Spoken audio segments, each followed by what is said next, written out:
Baik, Assalamualaikum warahmatullahi wabarakatuh. Selamat pagi, siang, sore, maupun malam bagi teman-teman semua dan Pak Aziz.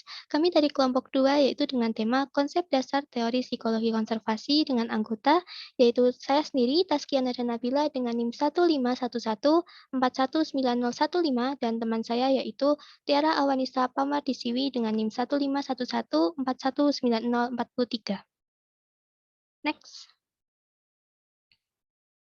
Nah, definisi menurut Fauzi dalam Sunarno, DKK tahun 2010, psikologi konservasi merupakan disiplin ilmu yang muncul oleh para ahli psikologi yang berpendapat jika psikologi masih kurang berperan dalam pembahasan mengenai isu-isu dalam lingkungan. Oleh karena itu, adanya disiplin ilmu psikologi konservasi berkaitan dengan upaya untuk memberikan kontribusi psikologi dalam memahami dan meningkatkan kepedulian manusia terhadap lingkungan alam.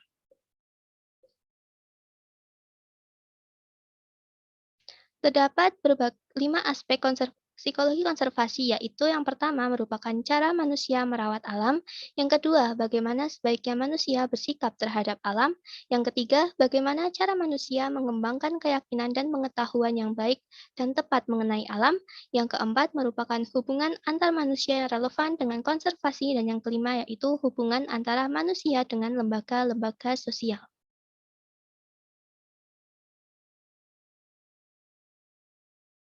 Selanjutnya akan disampaikan oleh teman saya. Silakan. Oke, baik. Terima kasih sebelumnya. Nah, yang pertama ada teori dasar dari psikologi konservasi ini. Sebenarnya mencakup beberapa teori psikologi yang dibahas di tempat lain juga. Nah, yang pertama, teori yang berorientasi pada lingkungan dalam psikologi terdapat beberapa di antaranya. Itu yang pertama behavioristik, mungkin sudah tidak asing nih tentang teori behavioristik ini karena membahas mengenai perilaku yang terbentuk karena pengaruh antara umpan balik yaitu baik positif maupun negatif.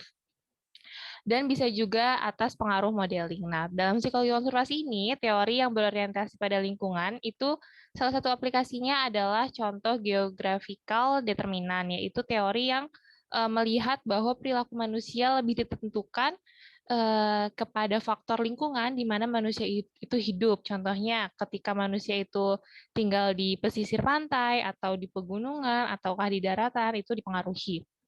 Nah, kemudian perbedaan lokasi tempat tinggal ini berkembang dan menghasilkan perilaku yang berbeda. Contohnya saja, mungkin perilaku peduli pada lingkungan di daerah pesisir pantai atau di pegunungan atau di daratan itu berbeda karena tekstur tanahnya juga berbeda, juga sumber daya alamnya juga berbeda. Nah, kita beralih ke teori selanjutnya, itu ada teori Gestalt. Jadi pada teori Gestalt ini juga nggak asing di dunia psikologi, itu melihat bahwa proses persepsi dan kognisi manusia lebih penting daripada mempelajari perilaku yang tampak nyata. Nah, Gestalt sendiri ini memandang perilaku manusia itu lebih disebabkan oleh proses-proses persepsi.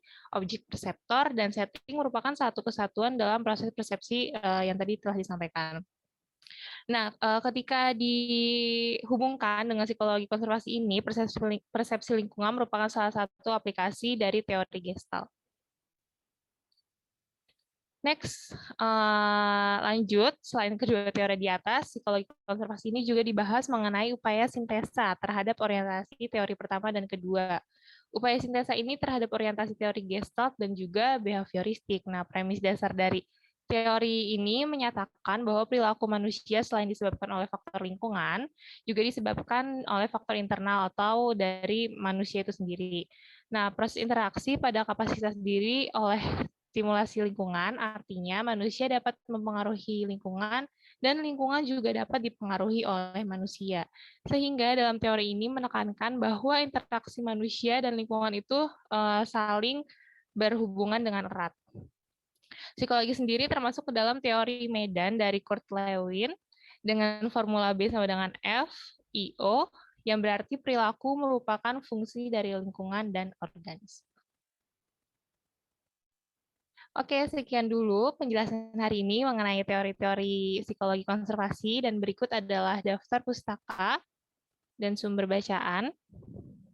Dan terakhir, saya Tiara Wanisma Mardisiwi dan rekan saya Taskia Nabila Terima kasih telah mendengarkan penjelasan kali ini mengenai teori psikologi konservasi dan semoga bermanfaat. Sampai jumpa di video lainnya. Wassalamualaikum warahmatullahi wabarakatuh.